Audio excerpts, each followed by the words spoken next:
యూపీలోని ప్రయాగరాజ్లో మహాకుంభమేళా ముగింపునకు చేరుకుంది. అక్కడ ట్రాఫిక్ ఏర్పాట్లను తెలుగు వ్యక్తి అడిషనల్ డీజీపీ కె సత్యనారాయణ పర్యవేక్షిస్తున్నారు. ఇక రోజు 80,000 నుంచి 1,00,000 వాహనాలు వచ్చాయని తెలిపారు. 10,000 కొత్త ట్రాఫిక్ బారికేడ్లు ఏర్పాటు చేశామని తెలియజేశారు. ఎక్కడా ట్రాఫిక్ జామ్ కాకుండా జాగ్రత్తలు తీసుకుంటున్నామంటున్న అడిషనల్ డీజీపీ కె సత్యనారాయణతో మా నేషనల్ బ్యూరో చీఫ్ కళ ఫేస్ టు ఫేస్ ఇప్పుడు చూద్దాం.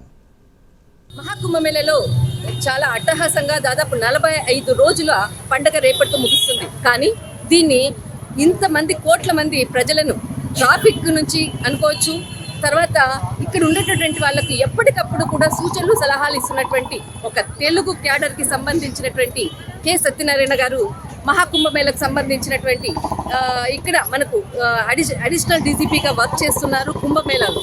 అయితే ముఖ్యంగా రేపు ముగిసేటటువంటి ఏదైతే కుంభమేళకు సంబంధించింది దాదాపు ఇన్ని రోజులు చాలా అంగరంగ వైభవంగా ఇక్కడ జరిగింది. చాలామంది కూడా ఇక్కడ మనము మార్నింగ్ నుంచి కూడా లైవ్స్ ఇస్తున్నాము. చాలా హ్యాపీగా కూడా అందరూ తిరిగి ప్రయాణం అవుతున్నారు. రేపు ఒక్కరోజు ఉంది, కానీ ఇన్ని రోజుల ఈ యొక్క ప్రపంచానికి మూల కర్త కర్మక్రియ కె సత్యనారాయణ గారు. సార్తో అడిగి అసలు ఇక్కడ ఏర్పాట్ల గురించి, ఇక్కడ కష్ట నష్టాలు ఏంటి అన్నది పక్కన పెడితే కానీ ఎంతో ఆనందంతో ముగుస్తున్నటువంటి ఈ పండగకు అడిగి ఇంకా రేపు జరగబోయేటటువంటి ఆఖరి రోజుకు ఎలాంటి ఏర్పాట్లు చేస్తారని తెలుసుకునే ప్రయత్నం చేద్దాం. Sir, good evening. Sir, good evening అండి. సార్, రేపు ఏదైతే దాదాపు 45 రోజుల పాటు జరిగేటటువంటి ఈ మహా సంగ్రామము అద్భుత ఘట్టం రేపటితో ముగుస్తుంది. ఎలాంటి ఏర్పాట్లు చేశారు సార్? అంటే ఎప్పటి వరకు కూడా ట్రాఫిక్ మేనేజ్మెంట్ అనేది చాలా పెద్ద ఇష్యూ. ఓకే. ఎందుకంటే ఇక్కడ నుంచి వారణాసి, అలాగే ఇక్కడ నుండి అయోధ్య, ఇక్కడ నుండి చిత్రకూట్, ఈ 3 పుణ్యక్షేత్రాలు కూడా ఇక్కడ నుంచి యాత్రికులు వెళ్ళటం, మార్గంలో ఎన్నో వెహికల్స్ ప్రయాణం చేయటం, అలాగే అయోధ్య సిటీ కానివ్వండి, చిత్రకూట్ కానివ్వండి, అటు వారణాసి కానివ్వండి, ఈ 3 పుణ్యక్షేత్రాల్లో కూడా దేవాలయం కొద్దిగా కంజెస్టెడ్ అవటం వలన అక్కడ ఓవర్ క్రౌడ్ అవటం, ఆ ట్రాఫిక్ అంతా మేనేజ్మెంట్ చేయడం అనేది చాలా ఇంపార్టెంట్ ఇదయింది. మా ముఖ్యమంత్రి గారు యోగి ఆదిత్యనాథ్ గారి నేతృత్వంలో, అలాగే మా డీజీపీ గారి మార్గదర్శకత్వంలో మేమందరం కూడా చాలా డే అండ్ నైట్ కష్టపడ్డాం. తర్వాత ముఖ్యమంత్రి గారు చాలా మీటింగ్స్ కూడా పెట్టి మాకు దిశానిర్దేశం చేశారు. ప్రతిరోజు కూడా ఇంచుమించు 80,000 నుంచి 1,00,000 వరకు వెహికల్స్ రోడ్డు మీద ప్రయాణం అయ్యాయి. కానీ ఇంత ట్రాఫిక్ మీరు సార్ దీన్ని అరికట్టడం అంటే చాలా కష్టం. ఎలాంటి మార్నింగ్ నుంచి డే అండ్ నైట్ వర్క్ చేస్తే కానీ ఈ టీంకి మీరు డైరెక్షన్స్ కానీ మొత్తం అంతా ఇవ్వలేనటువంటి పరిస్థితి, ఎలా దీన్ని మేనేజ్ చేశారు సార్? ట్రాఫిక్ మేనేజ్మెంట్ అనేది చాలా ఇంపార్టెంట్ ఆస్పెక్ట్. ఈ మొత్తం కుంభమేళా మొత్తానికి అదే ఒక రకంగా ఆయువు పట్టు అని చెప్పొచ్చు. దానికోసం మేము చాలా ముందు నుంచి తయారీలు చేసాము. ఎలాగంటే ఇంటర్సెప్టర్ వెహికల్స్ 10 వెహికల్స్ తీసుకున్నాము, ఇన్నోవా టైప్ ఇంటర్సెప్టర్ వెహికల్స్. దాంట్లో స్పీడ్ కంట్రోల్ అని, రకరకాల ఆల్కహాల్ చెకింగ్ అని, అలాగే చాలా ఎక్విప్మెంట్స్తో కూడిన వెహికల్స్ అవి. అదేవిధంగా 75 బైక్స్ కుంభమేళా ఏరియాలో మొబైల్ పార్టీలు ఉండేటట్టుగా 75 ఇంటర్సెప్టర్ బైక్స్ తీసుకున్నాం. అలాగే మీరు చూసే ఉంటారు, ఈ కుంభమేళా మొత్తం కూడా ఎక్కడ చూసినా కూడా ట్రాఫిక్ బ్యారికేడ్స్ అనేది ఇంపార్టెంట్. ప్రతి చోట కూడా ఈ ట్రాఫిక్ బ్యారికేడ్స్ అనేవి ఈ పబ్లిక్ని కానీ వెహికల్స్ని కానీ రెస్ట్రిక్ట్ చేయడానికి చాలా ఉపయోగపడ్డాయి. సో మేము తీసుకున్నవి ఇంచుమించు 10,000 ట్రాఫిక్ బ్యారికేడ్స్ కొత్తవి కొని మొత్తం అన్నింటినీ కూడా వాటిని ఎరెక్ట్ చేయడం జరిగింది. మొత్తం ఎంత ఈ ట్రాఫిక్ లో మొత్తం ఎంతమంది ఇక్కడ ట్రాఫిక్ కి సంబంధించినటువంటి డ్యూటీ పర్సన్స్ ఉన్నారు సార్? మా ట్రాఫిక్లో మొత్తం అంతా 5,500 మంది ట్రాఫిక్ పర్సనల్ని ఇక్కడ డిప్లాయ్ చేసాం. అదే కాకుండా మాకు నైబరింగ్ డిస్ట్రిక్ట్స్ ఏమైతే ఉన్నాయో, అటు వారణాసి కానీ, ఇటు భదోయి, జోన్పూర్, తర్వాత ఇటు కౌశాంబి, ఫతేపూర్, వీటన్నిటిలో కూడా మా అక్కడ ఎస్పీలతో కోఆర్డినేట్ చేసుకొని అక్కడ ఉన్న ఫోర్స్ని కూడా డిప్లాయ్ చేసి, ఇంక్లూడింగ్ ప్రతి ఎస్పీ కూడా రోడ్డు మీద ఉన్నారు. రోడ్డు మీద వాళ్ళు డ్యూటీ చేస్తూ రోడ్డు మీద ట్రాఫిక్ ఏది నిలిచిపోకుండా అందరం జాగ్రత్తలు తీసుకున్నాం. సార్, ఇక్కడ చుట్టుపక్కల ఏదైతే పర్సన్స్ మొత్తం అంతా కూడా ప్రయాగ అన్నది దాదాపు ఒక చిన్న గ్రామం. ఈ చుట్టుపక్కల ఎంతమంది ట్రాఫిక్ సంబంధించినటువంటి బ్యారికేడ్స్ కానీ మొత్తం అంతా కూడా చుట్టుముట్టినటువంటి పోలీస్ బెటాలియన్ ఎంతమంది ఉండొచ్చు సార్? మొత్తం ఈ కుంభమేళాలో 60,000 మంది ఫోర్స్ డిప్లాయ్ అయి ఉన్నారండి. 60,000 మంది? అవునండి. సో వీళ్ళంతా కూడా వీళ్ళకి షిఫ్ట్ సిస్టంలో డ్యూటీలు పడేవి. అంటే 3 టైమ్ షిఫ్ట్ డ్యూటీలు, అలాగే 2 టైమ్ 12 అవర్స్ డ్యూటీలు, ఈ టైప్ డ్యూటీలు అనేవి డిప్లాయ్ అయ్యేవి. సో ఈ డ్యూటీలన్నీ కలిపి మానిటర్ చేయడానికి ఇక్కడ ఏడీజీ ప్రయాగరాజ్ జోన్, అలాగే ఇక్కడ కమిషనర్ ఆఫ్ పోలీస్, అలాగే డిఐజీ కుంభమేళా, వీళ్ళంతా కలిసి వీళ్ళకి డ్యూటీ డిప్లాయ్మెంట్ ఇవన్నీ చేసేవారు.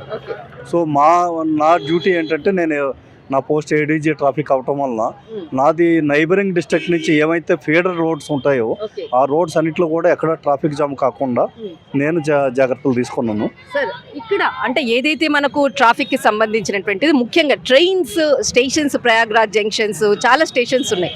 ఇక్కడ ఏమైనా ప్రత్యేకంగా ఏదైనా చర్యలు తీసుకుంటే, ఎందుకంటే ఫ్లోటింగ్ పబ్లిక్ అనేది చాలా ఎక్కువగా ఉంది. ఇప్పుడే జస్ట్ మేము అక్కడ నుంచి వస్తున్నాం అనమాట. ఎలా అక్కడ మీరు ఏ విధమైనటువంటి ట్రాఫిక్ రూల్స్ మీరు పాటిస్తున్నారు? మేము ఈ సిటీకి చుట్టుపక్కల 24 పార్కింగ్ ప్లేసెస్ని ఐడెంటిఫై చేసామండి.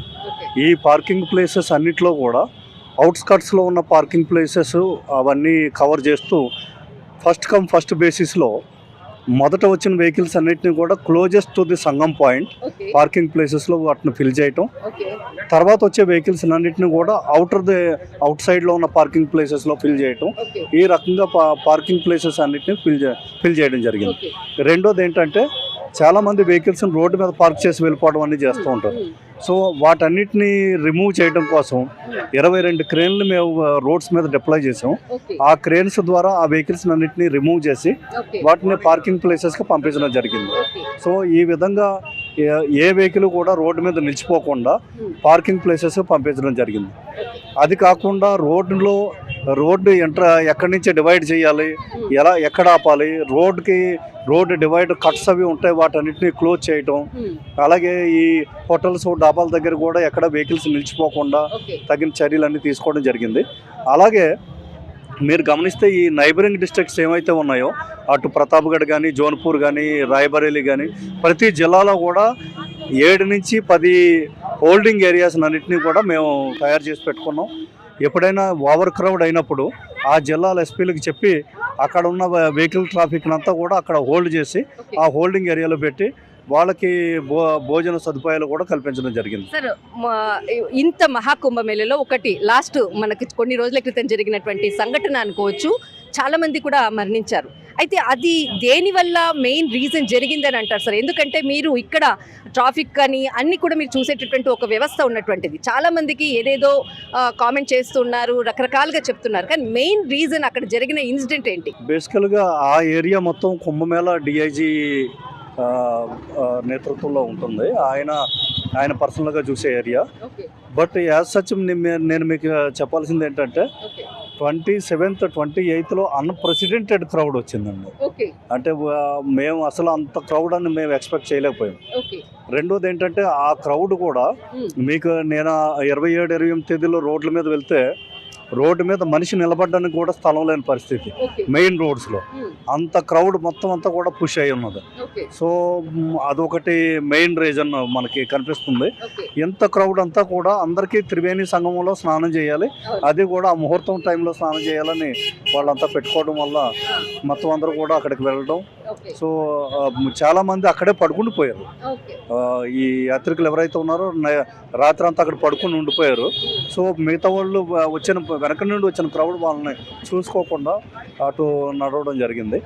సో ఈ విధంగా ఈ ఘటన జరిగింది. సార్, రేపు చివరి రోజు, ఈ రోజుల్లో ఏదైనా ఇంకా సంఖ్య పెరిగేటటువంటి అవకాశం ఏమైనా ఉందా? అంటే సంఖ్య అంటే మ్యాక్సిమం మాకు వచ్చింది ఈ మౌని అమావాస్య రోజు 27, 28 తేదీల్లో బాగా వచ్చారు. అంత క్రౌడ్ మళ్ళీ ఇంకో రోజు రాలేదు. అయితే మాకు నెక్స్ట్ టైం వచ్చింది ప్రతి సాటర్డే, సండే కూడా ఎక్కువ క్రౌడ్ వచ్చేవారు. ఆ క్రౌడ్ని మేము ఎందుకంటే మేము చాలా హార్డ్ వర్క్ చేసి దాన్ని ప్రాపర్ ఆర్గనైజ్డ్ వేలో మేనేజ్ చేయడం జరిగింది. సో రేపటికి శివరాత్రి కాబట్టి ఇంకా క్రౌడ్ ఎక్కువగా వస్తారని మేము ఎక్స్పెక్ట్ చేస్తున్నాం. అందుకోసం మేము చేయాల్సిన తయారీలంతా చేసాం. ఈ కుంభమేళా ఏరియానంతా కూడా నో వెహికల్ జోన్గా డిక్లేర్ చేసి ఏ వెహికల్ని మేము అలౌ చేయట్లేదు. అదేవిధంగా పార్కింగ్ ఏరియాస్లన్నింటిలో కూడా మేము ఫస్ట్ ఫిల్ చేసి అక్కడి నుంచి వీళ్ళు ఆన్ ఫుట్ వెళ్ళేటట్టుగా ఇవన్నీ చర్యలు తీసుకోవడం జరిగింది. అలాగే ఈ నైబరింగ్ డిస్ట్రిక్ట్లో ఉన్న ఎస్పీలు అందరినీ కూడా వాళ్ళందరితోనూ కాంటాక్ట్ చేసి రెగ్యులర్గా మీటింగ్ పెట్టి వాళ్ళతో మేము కోఆర్డినేట్ చేస్తున్నాం. ఇన్ కేస్ ఎక్కువ క్రౌడ్ కనుక వచ్చి ఉంటే హోల్డింగ్ ఏరియాస్లో ఆ వెహికల్ని ఆపేటట్టుగా ఆ చర్యలు తీసుకుంటున్నాం. సార్, ముఖ్యంగా మీరు ఆంధ్రప్రదేశ్కి సంబంధించినటువంటి వ్యక్తులు, దాదాపు ఇప్పుడు మనకు అక్కడ గోదావరి పుష్కరాలు కూడా రాబోతున్నాయి. దీనికి సంబంధించినటువంటిది అక్కడ ఉన్నటువంటి ప్రభుత్వానికి సంబంధించిన మంత్రులు కూడా ఇక్కడ ఏర్పాట్ల గురించి వచ్చి చూశారు అన్నటువంటి ఇన్ఫర్మేషన్ అందింది. దీని గురించి మీతో ఎవరైనా కనెక్ట్ అయ్యారా సార్, ఈ విషయాల గురించి, ఏర్పాట్ల గురించి? అంటే నాతో అలాగా ప్రొఫెషనల్గా ఎవరు కాంటాక్ట్ అవ్వలేదండి. నిన్న మన మంత్రి నారాయణ గారు కలిశారు. వాళ్ళ టీము అంతా ఇక్కడికి మీటింగ్ తర్వాత వాళ్ళకు ప్రెజెంటేషన్ ఇవ్వడం జరిగింది. సో దానికి మేలాధికారి గారు ప్రెజెంటేషన్ ఇచ్చారు. యాజ్ సచ్ అటువంటిది ఏమి కాంటాక్ట్ లేదు. కాకపోతే లాస్ట్ కృష్ణా పుష్కరాలు, గోదావరి పుష్కరాల టైంలో నేను అక్కడ ఆంధ్రప్రదేశ్లోనే ఉన్నాను. నేను అప్పుడు అక్కడ డీజీ ఫైర్ సర్వీస్గా చేసేవాడిని. సో కృష్ణా పుష్కరాల టైంలో I was incharge of the VIP ghat ఏరియాలో నేను ఇన్ఛార్జిగా చేశాను అప్పుడు. సో నా తరపున ఏ సహాయం కావాలన్నా, ఏ సలహా కావాలన్నా నేను ఎప్పుడు సిద్ధంగా. అయితే నిన్న మీతో కలిసిన తర్వాత మినిస్టర్ గారు ఏమైనా మీతో దీని గురించి, అక్కడ పుష్కరాల గురించి ఏమైనా డిస్కషన్ చేశారా, లేకపోతే నార్మల్ క్యాజువల్ మీటింగ్ అంటారా? నాతో యాజ్ సచ్గా ఫార్మల్గా ఏమి మీట్ అవ్వలేదండి. నేను వేరే పని మీద అక్కడ కుంభమేళా ఆఫీసులో నేను వెళ్ళాను. మా ఇక్కడ ఏడీజీ ప్రయాగరాజు తర్వాత సిపిని కలిసి వాళ్ళతో కొంత పని మీద వెళ్ళాను. అదే టైంలో వాళ్ళ మీటింగ్ కంప్లీట్ అయ్యి ఆయన బయటకు వచ్చారు. అప్పుడు కలవడం జరిగింది. కానీ దీని మీద ప్రొఫెషనల్గా అయి మాట్లాడారు. అంటే కృష్ణ పుష్కరాలు తర్వాత మీరు గోదావరికి అప్పుడు కూడా మీరు వర్క్ చేశారు. బట్ గోదావరి పుష్కరాల టైంలో నేను డిఐజీ రేంజ్ అనంతపురంగా చేసేవాడిని. కృష్ణా పుష్కరాల టైంలో నేను డీజీ ఫైర్ సర్వీస్గా ఉన్నప్పుడు అప్పుడు నాకు కృష్ణ పుష్కరాల డ్యూటీ వేశారు. గోదావరి పుష్కరాల టైంలో నాకు ఏ డ్యూటీ లేదు. అయితే రేపు మొత్తం మీద సార్, రేపు ఒక్కరోజు మనకి ఇదంతా కూడా అద్భుత ఘట్టం ముగుస్తుంది. ఇక్కడ ఉండేటటువంటి వాళ్ళకు, ఇప్పుడు వచ్చేటటువంటి పబ్లిక్కి, చాలామంది మనకి సౌత్కు సంబంధించినటువంటి పబ్లిక్ కొన్ని లక్షల మంది ఇక్కడికి వస్తున్నారు. వాళ్ళకు మీరు ఇచ్చేటటువంటి సలహా సూచన ఏదైనా ఉందా? అవునండి. అంటే మాకు ఈ కుంభమేళాకు వచ్చే యాత్రికులందరికీ కూడా సౌకర్యంగా ఉండేటట్టు మేము చాలా చర్యలు తీసుకోవడం జరిగింది. ఎవరు వచ్చినా కూడా మీరు గమనించే ఉంటారు, మా పోలీస్ ఫోర్స్లో ఈవెన్ నేను ప్రతి రోడ్లో కూడా నేను కవర్ చేశాను. ప్రతి రోడ్లో ఇంచుమించు ఒక 20 times తిరిగి ఉంటాను.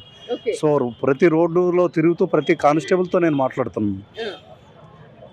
ఎవరు ఏ డౌట్ వచ్చి అడిగినా, ఏ కారు వాళ్ళు, రేవా నుంచి వచ్చిన వాళ్ళు కానీ, మహారాష్ట్ర నుంచి వచ్చిన వాళ్ళు కానీ, ఎవరు ఏ డౌట్ అడిగినా కూడా మా కానిస్టేబుల్ ఎంతో సహనంగా వాళ్ళకి ఎటు వెళ్ళాలో కూడా వాళ్ళకి మార్గదర్శకత్వం చేస్తున్నారు. సో వాళ్ళలో ఉన్న సహనశీలతకి నేను జోహార్లు అర్పిస్తానండి. ఎవరితోనూ కూడా మిస్బిహేవ్ చేసినట్టు కానీ, లేదా ఎవరిని కూడా తోలనాడి మాట్లాడటం కానీ, పోలీసులో ఉండే స్వాభావికమైన ఆ గుణం అనేది ఎక్కడ కనపడకుండా ఎంతో ప్రొఫెషనల్గా మా పోలీస్ ఫోర్స్ యాక్ట్ చేశారండి. Really hats off. సో నేను రేపటికి కూడా మా పోలీస్ ఫోర్స్ అంతా కూడా ఈ వచ్చే భక్తులందరికీ మేము స్వాగతం చెప్తున్నాం. వాళ్ళు హ్యాపీగా రావచ్చు. ఎంతో బాగా మేము ఆర్గనైజ్ చేస్తాం అంతా. సో ఇప్పటివరకు మా ముఖ్యమంత్రి గారి నేతృత్వంలో మేము ఎంతో కష్టపడి ఈ కుంభమేళాన్ని మేము పూర్తి చేస్తున్నాం. కాబట్టి అందరమీ కూడా ఇప్పుడు రాత్రి అంతా మేము రౌండ్స్లో తిరుగుతూ ఉంటాం. రేపు అంతా కూడా మళ్ళీ రౌండ్స్లో తిరుగుతాం. సో మా ముఖ్యమంత్రి గారి ఆదేశాల మేరకు చాలామంది సీనియర్ ఆఫీసర్లు అందరినీ కూడా ఇక్కడ పంపించడం జరిగింది. వాళ్ళందరూ కూడా వేరు రెస్పాన్సిబిలిటీస్తో అందరూ వర్క్ చేస్తున్నారు. So everything will be all right. Sir, రేపు ఏదైతే మనకు ముఖ్య ఘట్టం ఉందో, రేపు ఏమైనా స్పెషల్ ప్రోగ్రామ్స్ ఏమైనా సీఎం గారు అలాంటి ఏమైనా ప్రోగ్రామ్స్ ఇక్కడ ఏమైనా స్పెషల్గా ఉన్నాయా? లేదండి, రేపు మాన్య ముఖ్యమంత్రి గారు రేపు రావటం లేదు. ఎల్లుండి వచ్చే అవకాశం ఉంది. అంటే అది ఇంకా కుంభమేళా అయిపోయింది కాబట్టి కొంత ఏదో కార్యక్రమాలన్నీ ఉండి ఉంటాయి. సో రేపు అయితే లేదండి. లేదు. మొత్తం ఎంతమంది రావచ్చు సార్ రేపు ఒకవేళ పబ్లిక్ మీ ఐడియా ప్రకారం? అంటే ఇప్పటి వరకు కూడా మా అబ్జర్వేషన్లో డైలీ 1 crore వరకు వస్తున్నారండి. ఎవ్రీడే 70 lakhs 1 crore టైపు వస్తున్నారు. రేపు కొంచెం 1 crore ప్లస్ అయ్యేటట్టు ఉంది. 1.5 వరకు రావచ్చు. Okay sir, thank you so much sir. ఖచ్చితంగా రేపు జరిగేటటువంటి ఏదైతే మహా అద్భుత ఘట్టానికి మాత్రం అందరూ కూడా సహకరించాలి. రేపు జరిగిపోయేది ఏదైతే ఉందో అందరూ తగిన జాగ్రత్తలు తీసుకొని క్షేమంగా ఇక్కడ త్రివేణి సంగంలో స్నానం ఆచరించి తిరిగి వెళ్ళాలి అంటూ కె సత్యనారాయణ గారు తెలుగు వాళ్ళు మహాకుంభమేళకు అడిషనల్ డీజీపీగా ఇక్కడ వర్క్ చేస్తూ ట్రాఫిక్ రూల్స్ అంతటినీ కూడా ఎప్పటికప్పుడు కూడా 24 గంటలు వారి యొక్క టీంతో నడిపిస్తున్నటువంటి సార్ ఇక్కడ ఫస్ట్ ఆఫ్ ఆల్ మీకు thank you so much sir. Yeah, and this is కళా ప్రయాగ్.